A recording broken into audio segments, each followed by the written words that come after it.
Sebanyak 3 pemain diaspora dikabarkan tengah dibidik PSSI untuk naturalisasi.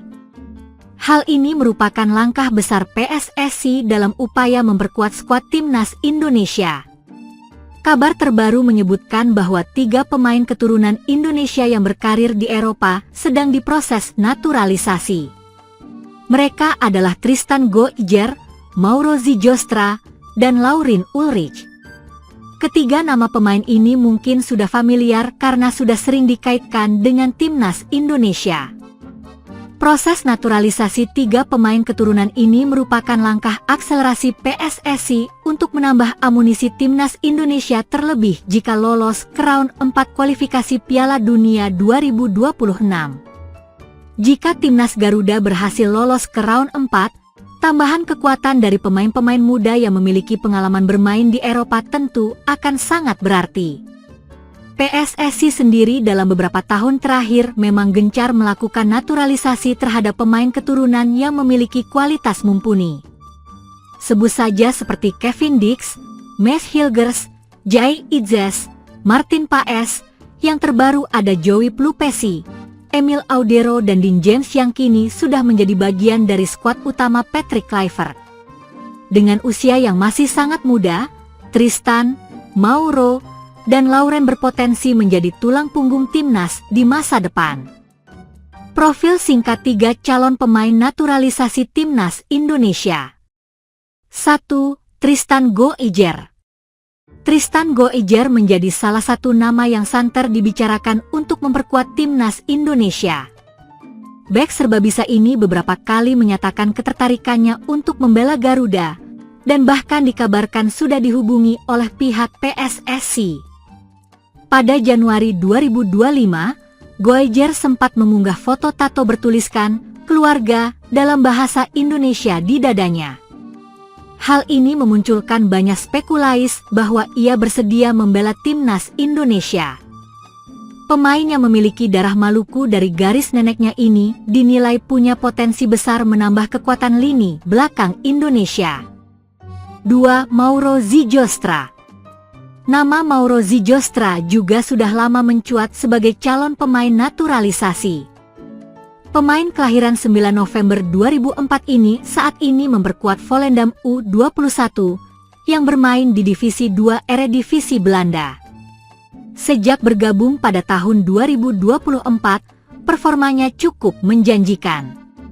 Zijostra, yang memiliki darah Indonesia dari Bandung, telah menyatakan kesiapannya membela timnas Indonesia. Sebelum bergabung dengan Volendam, ia sempat menimba ilmu di sejumlah akademi muda Belanda seperti AS Alkmaar, AFC, dan NEC. 3. Laurin Ulrich. Laurin Ulrich merupakan gelandang muda berbakat asal Jerman yang saat ini bermain untuk VfB Stuttgart. Karir sepak bolanya dimulai dari klub lokal TSG Natheim sebelum akhirnya bergabung dengan Akademi Stuttgart. Ulrich telah memperkuat timnas Jerman di berbagai level usia, mulai dari U16 hingga U19. Debutnya bersama tim utama Stuttgart terjadi pada 12 November 2022, menjadi bukti bahwa ia telah dipercaya di level senior sejak usia muda. Kehadiran pemain-pemain diaspora ini diharapkan mampu menambah kedalaman skuad timnas Indonesia di kancah internasional untuk mencetak sejarah baru. Patrick Kluivert memimpin latihan perdana timnas Indonesia di Bali. Skuad Garuda bersiap tempur jelang laga lanjutan kualifikasi Piala Dunia 2026. Era baru timnas Indonesia resmi dimulai. Pelatih anyar Patrick Kluivert memimpin langsung latihan perdana skuad Garuda dalam pemusatan latihan (TC) jelang laga hidup mati melawan Cina di kualifikasi Piala Dunia 2026. Latihan ini menjadi langkah awal Kluivert dalam membentuk filosofi dan karakter permainan timnas Indonesia. Kesan pertama cukup meyakinkan, intensitas tinggi, komunikasi aktif, dan antusiasme luar biasa dari seluruh pemain.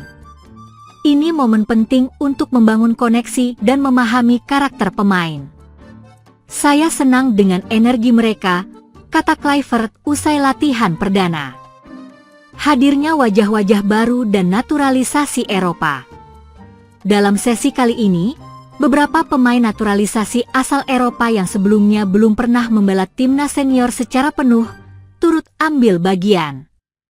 Salah satunya adalah Ulla Romeni, striker berdarah Belanda yang baru saja menyelesaikan proses naturalisasi. Romeni, yang sempat membela FC Utrecht, terlihat percaya diri dan aktif dalam sesi mini game serta latihan transisi menyerang. Kluivert, yang mengenal profil Romeni dari Liga Belanda, tampak memberi perhatian khusus pada sang penyerang yang dinilai bisa jadi senjata rahasia Garuda.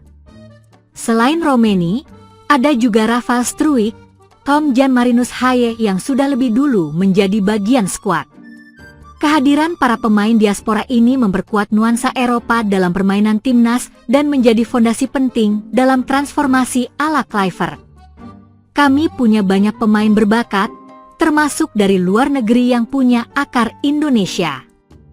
Ini memberi warna berbeda dan memperluas opsi taktik kami, jelas Kluivert. Komposisi seimbang, senior, muda, dan diaspora. TC Bali diikuti oleh 28 pemain dengan komposisi seimbang antara pemain senior serta para pemain abroad dan naturalisasi. Nama-nama seperti Marcelino Ferdinand, Pratama Arhan telah bergabung. Beberapa pemain seperti Jai Idzes dijadwalkan menyusul dalam beberapa hari ke depan usai menyelesaikan agenda klub. Coach Patrick membawa standar baru. Latihannya sangat intens, dan kami belajar banyak soal permainan modern. Pemain baru juga cepat adaptasi, kata bek andalan timnas. Materi latihan, fokus dasar, adaptasi skema.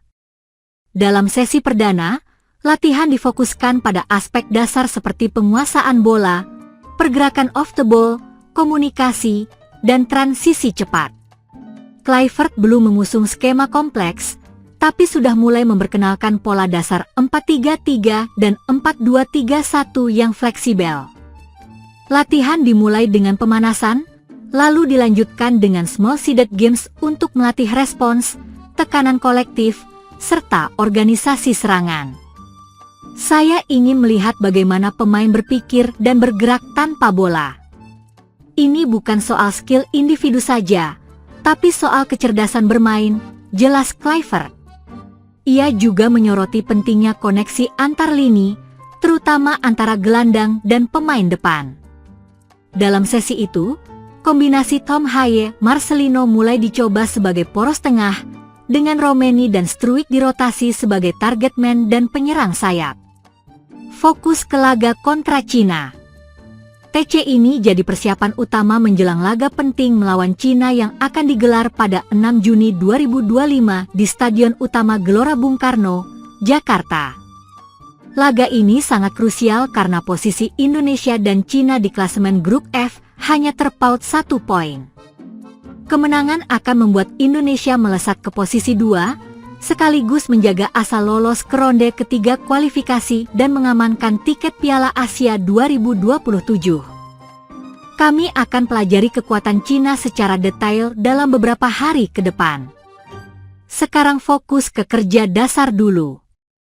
Nanti kami akan simulasi skema permainan dan strategi menghadapi mereka, ucap Kluivert. Dukungan penuh PSSI dan penekanan profesionalisme. PSSI menegaskan bahwa TC di Bali bukan sekadar persiapan biasa. Ketua Umum Erick Thohir mengungkapkan bahwa hadirnya Kluivert dan para pemain diaspora adalah bagian dari strategi besar. Ini saatnya timnas naik level. Kluivert punya pengalaman top, dan kami ingin timnas dibangun dengan pendekatan profesional. Semua elemen harus mendukung, ujar Erick. Selama TC, PSSI juga menerapkan aturan ketat terkait kedisiplinan, nutrisi, serta pemantauan performa harian pemain.